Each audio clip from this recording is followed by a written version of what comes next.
right, late last night, Chris Grier and Mike McDaniel had a 23 season wrap-up interview with the press, and I'm going to go over that today, but by all the tea leaves, 24 is looking way worse than my evaluation had. Anything could change, but I'm going to go over it, and it don't look good.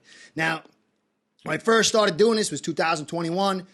I made a series of evaluations. I called it Suit Hustle. And I put that on hold because I wanted to see what happened in 22 and 23. All kind of media talk. Mike McDaniel came in here. I had to evaluate. That's what I try to do here. I try not to be a prophet, but I try to evaluate.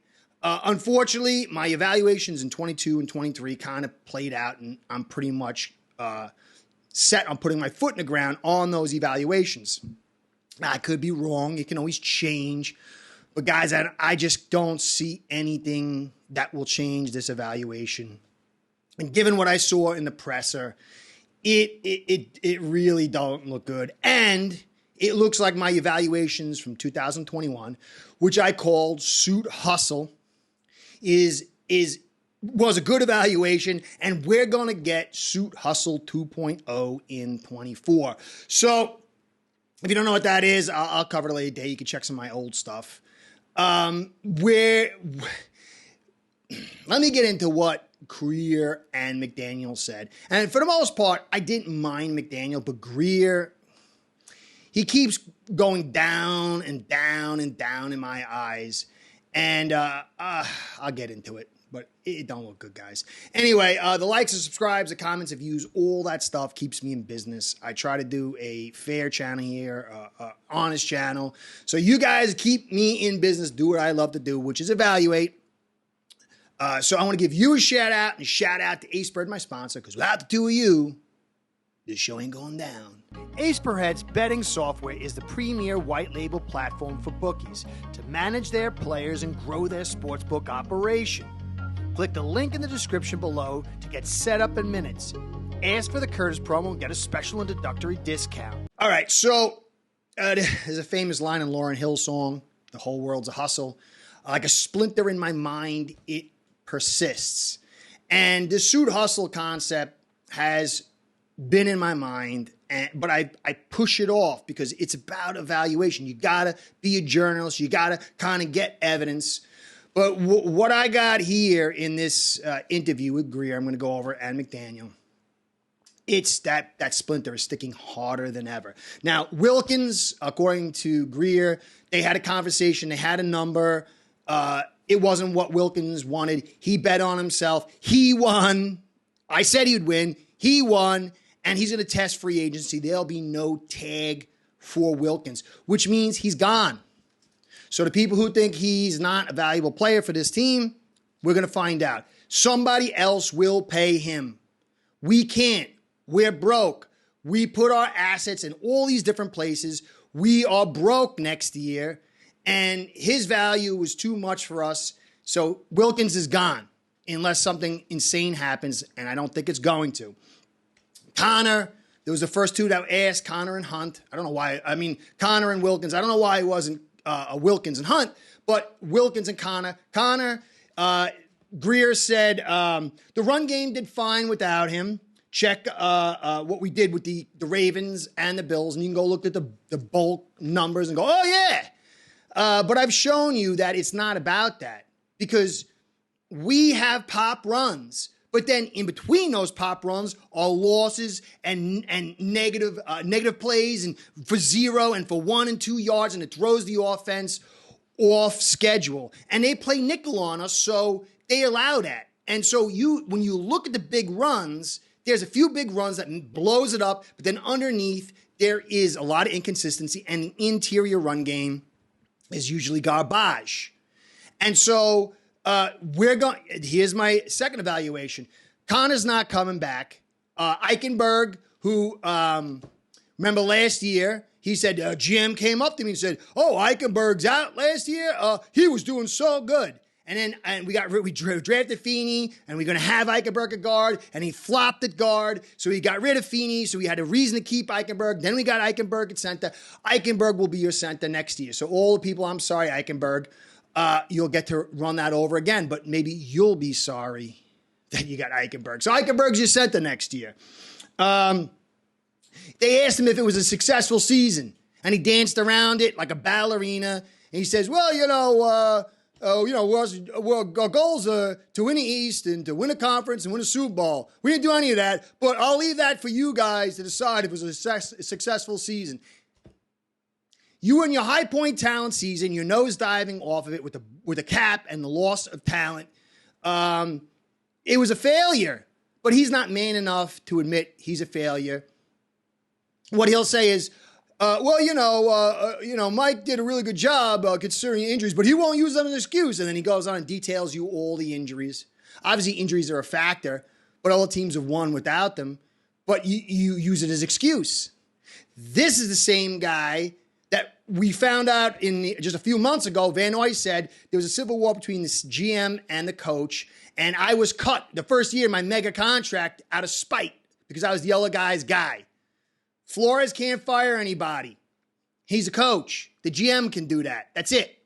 And if Van Noy is anybody's guy, it's not Grier, it was Flores. So Grier cut Van Noy to spite Flores, compromising his team, compromising Flores, his staff, his players, and the fans who paid. And then he traded Flores, Eric Flowers, who was our best lineman the year before, for a 7th-round pick. Everyone was like, that's curious. So Chris Grier is the type of guy that will spite the coach, stick it to the coach, and then make excuses and won't ever own up. That's who he is. They said, well, do you think you're going to get all your guys back? He says, well, every year is a 30-40% roster turnover. We have, I think, 36 guys signed on the roster. Some of those guys are getting cut like Agba. Some of those guys are getting let go. If the 30 or 40% is the guys that, you can afford to lose, that's one thing. But it's not. This year it's going to be a lot more than that. And I'll get into that because of based on what he said and what it looks like. McD was asked a long answer about giving up play calling duties. And I tell you, you know what? He was pretty roundabout as he usually is. He did a few jokes I didn't think were appropriate. But he owned up and said, look, everything has got to be on the table. Got to assess everything. It didn't work out. They said, well, you're 1-10 against playoff teams. And he says, look, that's the narrative, but the narrative is what it is until you prove it wrong. Why are we 1-10 versus playoff teams? Because we don't have the team to beat them. It's not about the quarterback. I'm going to do playoff coverage. Baker Mayfield was dumped from the Browns. Everybody laughed at him, and he just ended up beating the Eagles last night and had a great game. Why? He had a great framework. They didn't make him have to throw instantly all the time. He had a run game, and he had a better team. The team won, and Baker was enough to get it over the top. Tua's team is not good enough. Doesn't mean he's a Super Bowl guy, but the team was built by Grier, who can't admit it was an unsuccessful season, but he'll throw it on everybody else's plate. But McDaniel, I thought, did a decent job. I don't know if he's the guy. There's holes in his game. But he was a run coordinator who sat in the booth. They brought him down year one, and they said, you have to win. And while you have to win now and win big, be the head coach and OC, and we're not giving you an O-line. But I thought he made a good point. And people were saying, Tua's arm, how come he didn't go deep? And I was saying the same thing, and he pointed out just in a very succinct way, they were running man quarters. Guys, in football, it's not taking. You don't go up to the line of scrimmage and go, I'm taking this, I'm taking that. Occasionally you can. You make that big play that beats great coverage. Something happens where you take, but most of the time is taking what they give you and maximizing what they give you. Man quarters, can't run the football, cold weather, windy. Throwing deep is very hard, especially when you got 2 guys over the top and people playing man underneath. You got 4 guys rushing, you're getting pressure, and you can't run the football. And you got some pretty poor, I would say, route combinations and concepts on how to matriculate the football down the field because everything is on the edges, pocket posts, and deep. But that man quarters, guys, you got to understand, you can't just blanket statement things. You have to know why. Run out of man quarters. That's what you do. You send the guys in routes. The corners go off in man coverage. The guys in the quarters are playing over the top. That means you got in a nickel 6 guys. You block those guys, you pop off some big runs, especially inside. They come out of man quarters, they crunch up to the line of scrimmage, and then you get the one-on-one, you get the big pass. This is how it works. Not saying Tua could have done it if it happened, but there's football, and then there's like what you just blanket statement, and it's not the same thing. They very rarely meet. Talked about Dan Campbell. He says, oh, Dan Campbell and the Lions have won more playoff games than us now in like the last 20-something years. Dan Campbell is here. Remember, we didn't want Dan Campbell. We didn't want Reese. We wanted Gase. Dan Campbell. Why is Dan Campbell winning? He's got a good GM. They drafted Sewell. We drafted Waddle. They ran behind Sewell like the opening quarter and drove down the field. They believe in physicality, but they still have an explosive offense. You notice that? They didn't spend all these picks on these receivers, but they still got an explosive offense, and they can run the football, and they can block. And they got a quarterback that everyone made fun of and said he was a bum. But now he's won a playoff game, and they're going to the second round. Framework, physicality, offensive line, good GM, tough coach. And they're not done building. That defense isn't there, but they're ahead of us.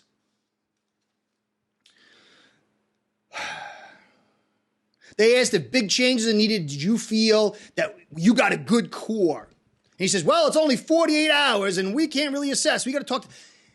I'm a nobody, dude. I projected everything. I was like off on 2 games in the entire year. I told you how it was going to play out. And I'm a nobody who really doesn't know that much about the game of football. But this is his team, and he still needs time to figure it out. After you spend all this money, a high point talent season, and you crap out 3 games ahead in the division. No, we're good. We're good. Soon it will be, we're good. It's just McDaniel or it's just Tua. Suit Hustle 2.0. They talked about X. X said his career here is up in the air. They're going to get rid of him. Probably get rid of him post June, which you won't be able to use the money in free agency. I said that. So many people, we have plenty of money. We'll cut everybody. And no, you can only cut like 2 guys pre-June to get the money, and you're $40 million under. To just assign Wilkins another $20 million. So maybe they keep X. Maybe he's open to a restructure. If they cut him, it's post-June. It's not going to help you. It'll help you with your draft class and maybe extensions to push the money forward or something. So, but Cam Smith was drafted to replace X. And if we nailed that, you could have let him go. You would have had your second corner. Now Grier drafted X, who was unbelievable when he was healthy, but he also drafted Tankersley. He also drafted Noah. And this is not a good way for a second-round pick to start a season. So does he turn into X or does he turn into Tankersley or Noah? I don't know, but it's not a good sign. So you're probably going to lose Wilkins. You're going to have Chubb, $23 million a year, and all those picks. He won't be ready to somewhere in mid-season or later, and then he won't be 100% till maybe next year. Phillips, the same thing, won't be ready till middle of next year. You're going to lose Van Ginkel unless somehow you can keep him. Maybe they can let Wilkins go. They can, I'll say Connor go, and then I'll talk about Hunt in a second, and then use that money to kind of keep Van Ginkel. But then you're going to have to sign Phillips the next year.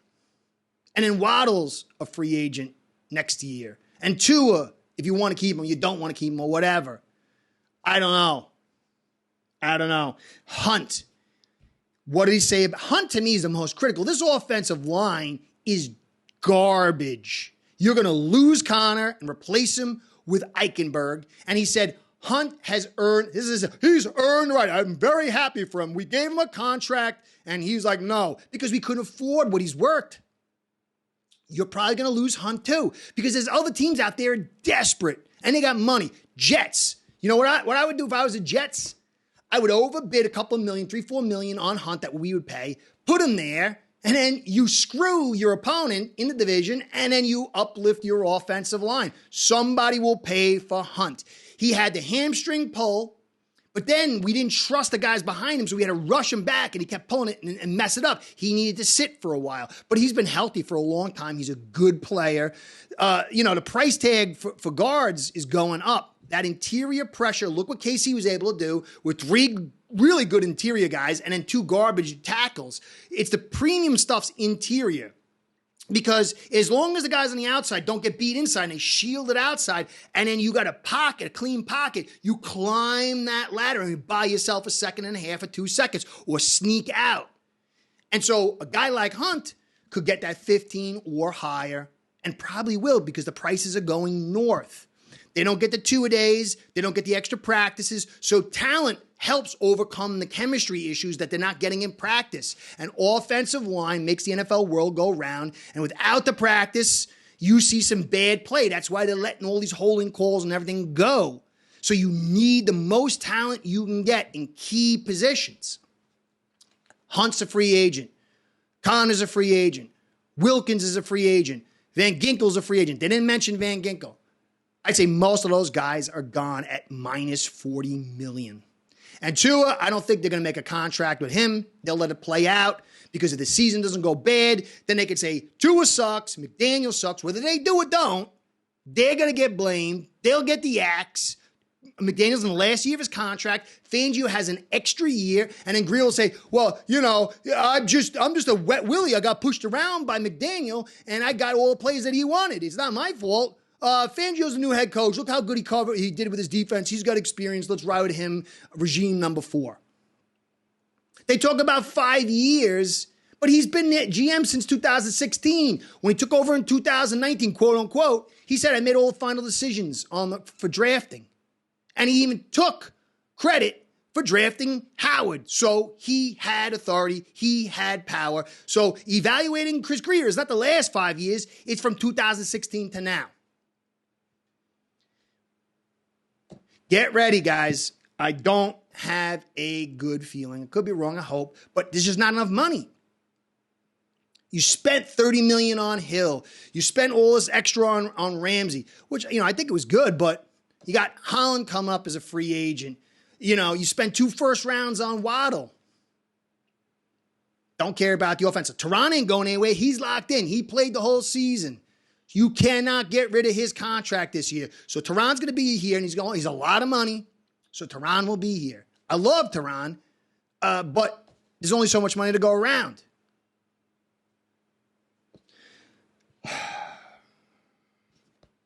Get ready, guys. And try to understand. Everything comes from Chris Grier. He has been in charge since 2016. Consider that. He stuck it to Flores, whether Flores had dead bodies in the basement or not. How do you do that to your fan base who pays to see compromise the team out of spite? That's you. And then Flores will get left holding the bag. Then he gives McDaniel into a trash offensive line, no running game, and then they'll be left holding the bag. And then Chris Grier will snake his way into the next regime. I'd say almost 100%. Hope I'm wrong, guys. I really do. I really do. This is an evaluation. Hopefully it'll change, but don't look good. Curtis saying, catch you next time. Be well. Go Fins 2024. It's our year. Start building your own online sportsbook today by getting signed up with AceBread.com service that'll allow you to book action on sports from all around the world.